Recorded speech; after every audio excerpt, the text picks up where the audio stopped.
Better Call Saul is one of those series where every performance is a standout. There are no weak links. But some performances are more important than others, and the more I reflect on the series, the more I realize how essential it was to get Chuck right. He had to feel powerful, yet sensitive. Someone Jimmy and the audience could look up to and pity in equal measure. His presence needed to linger throughout the show, even when he wasn't on screen. Despite his flaws, Charles takes himself very seriously, so they needed to find an actor who was used to playing high status and yet simultaneously blind to their own shortcomings. Enter Michael McKean, who began his comedy career playing characters who take themselves incredibly seriously despite how silly they appear. Michael always understood that in order for the audience to find something truly funny, they had to believe in the performance. But it doesn't work without the commitment. You've seen a lot of comedy that you didn't buy because nobody believed it. McKean had a prolific career in theatre, film, and television, starring in mockumentaries like This Is Spinal Tap and Best in Show, with smaller parts in any number of classic comedy movies. But as his career progressed, he would pop up in more dramas, even expanding into theatre, building up such a long list of credits that his talent and charisma became undeniable. But then along came Better Call Saul, and it was now, at the age of 68, that he would take on a role that would finally earn him his first ever Emmy nomination, even if it was strangely only for his guest appearance in Season 4. Michael brings a theatrical weight to this performance, to the point that often when you're watching his exchanges with Bob Odenkirk, it feels like watching a classic play between two brothers. So let's take a deeper look at how Michael McKean perfected playing Chuck McGill throughout Better Call Saul. We'll start with the physicality of the character. Chuck is arrogant. He's Jimmy's older brother, but has the energy of an unloving parent.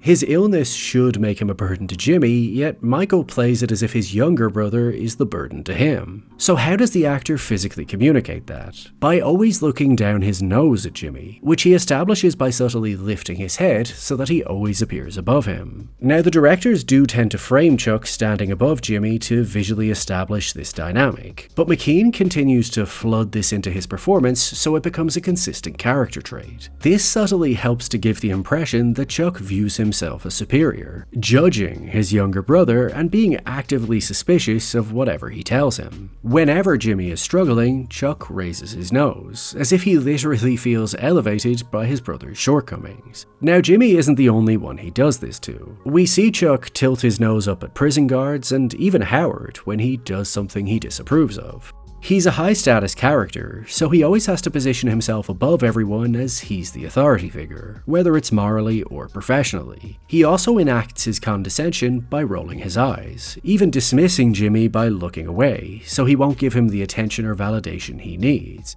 Really, he just never wants to reward Jimmy for being who he is, as he resents his brother's natural way with people. I made my mom proud, but Jimmy made her laugh.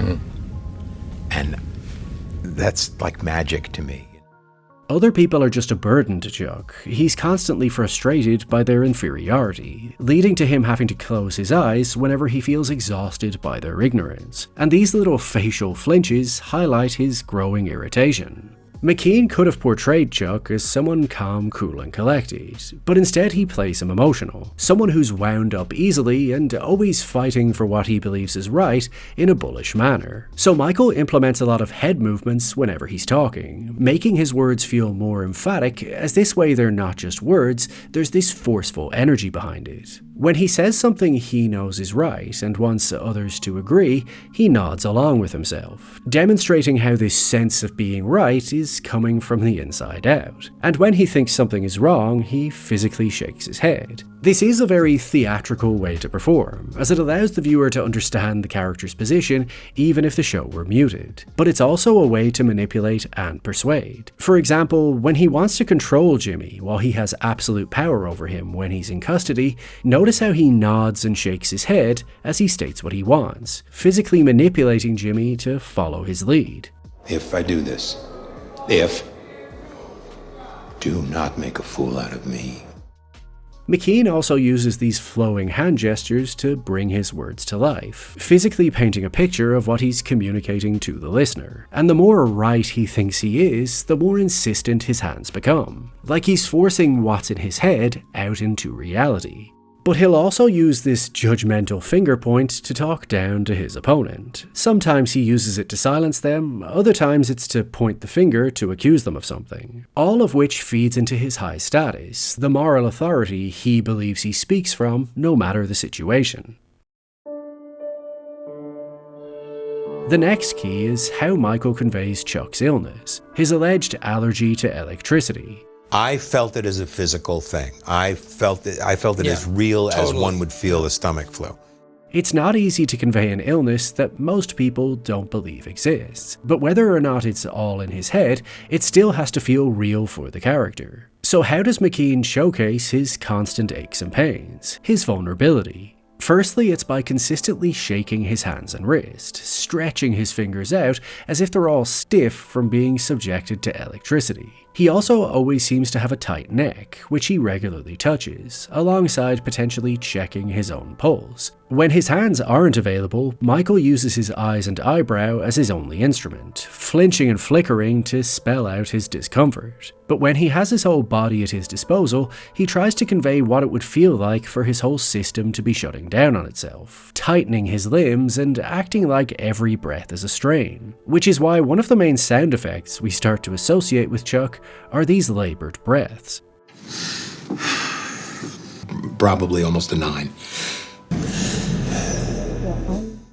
Michael makes Chuck irritable and overreact to everything as he's so hypersensitive. But sometimes there are these little symptoms that work their way to the surface that make this whole performance feel way more realistic. For instance, when he's growing frustrated at the bank's meeting with the board, he uncorks this little twitch that reads like a hiccup or acid reflux burp. Now it's small, but this really lets us feel the stress and nausea building inside of him in a relatable way. We can see that he's not in control of his body anymore. It's rejecting everything that's happening. Now Chuck isn't meant to be likable. He's self-righteous and self-important. So Michael does a good job of somehow making him both sympathetic but also unlikable at the same time. As whenever he's in pain, he somehow looks like a spoiled child holding back tears at his own birthday party.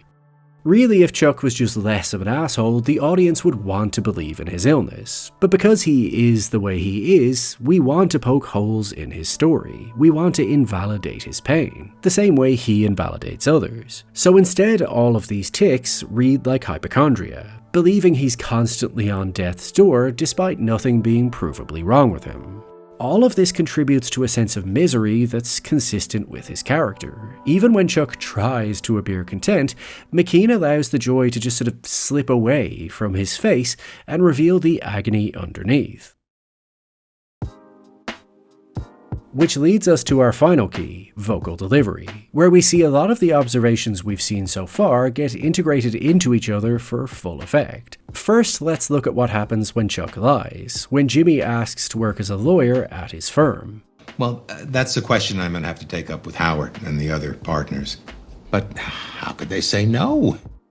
He goes from this cold, serious, gravelled tone when he's laying down the foundation that he shouldn't get his hopes up, but then when he wants to give him false hope, his voice goes high-pitched. Basically, he overplays the lie, which happens earlier in the scene too, as there's so much going on here once Jimmy reveals he passed the bar. Are you proud of me?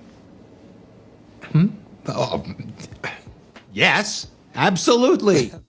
Here he goes from smiling to suddenly looking away, lost in his own thoughts about what this could all mean, ethically, morally, personally, to the point he wasn't even listening and has to say, and then remembers what he was asked and starts stuttering and stammering, struggling to get his words out, before overcompensating with an emphatic, Yes, absolutely. Thanks.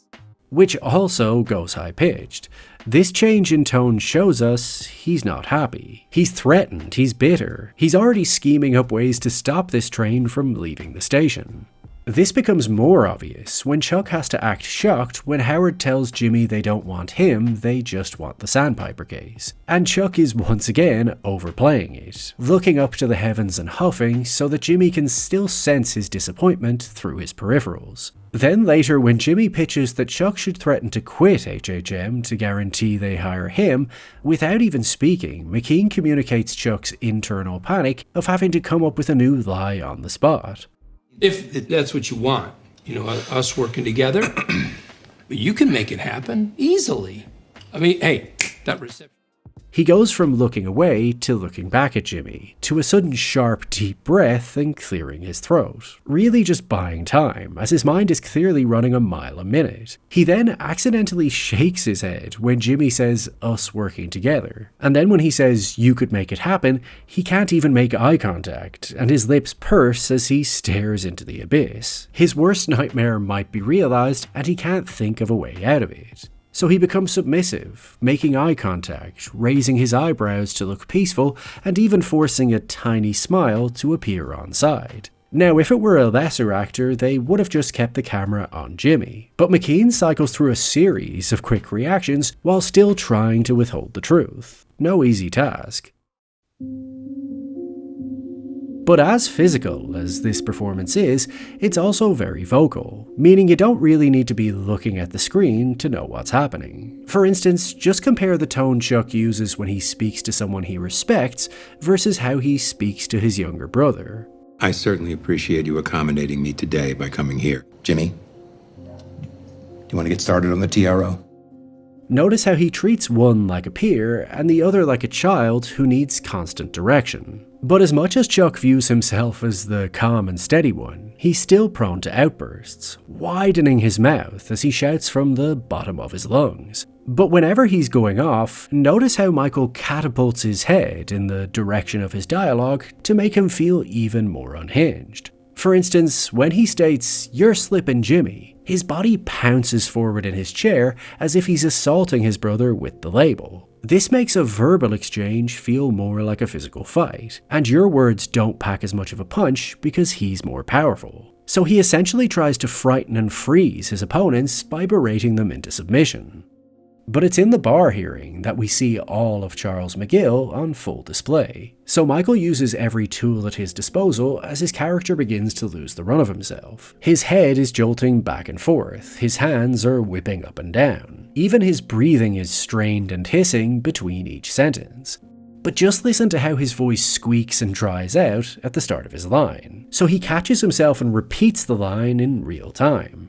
Please, you don't have to go. You think this is something? You think this is bad? This chicanery? Now, if your character is meant to be in control, a mistake like this could spoil the scene. But if your character is meant to be out of control, mistakes only make it feel more real. Think about it. If he was speaking perfectly coherently, with no mistakes at all, we couldn't feel like he's truly drowning in a sea of anger. But instead, McKean just sinks into his character and lets it all flow out in manic hysteria. And these high-pitched little vocal hiccups continue throughout his rant, as his voice ruptures and cracks on certain words depending on his emotion. Just listen. You'll never change. Stealing them blind. I should have stopped them when I had the chance. It's just such a remarkable performance, and I'm genuinely stunned he didn't earn an Emmy for this scene alone. The mark of any great actor is to make their delivery feel natural, and here we have the stuttering, the gasping, the head spinning, the voice cracking. It's all just too believable, to the point you'd swear it was improvised, yet it's fully scripted. So while every performance in Better Call Saul is worthy of praise, there's something special about Michael McKean's portrayal of Chuck McGill. He's far from the main character, yet still totally unforgettable. He's somehow arrogant, intelligent, nasty, sensitive, authoritative, and completely unhinged at the same time. And whenever I think back to the most powerful dramatic moments in the series, he's always front and center.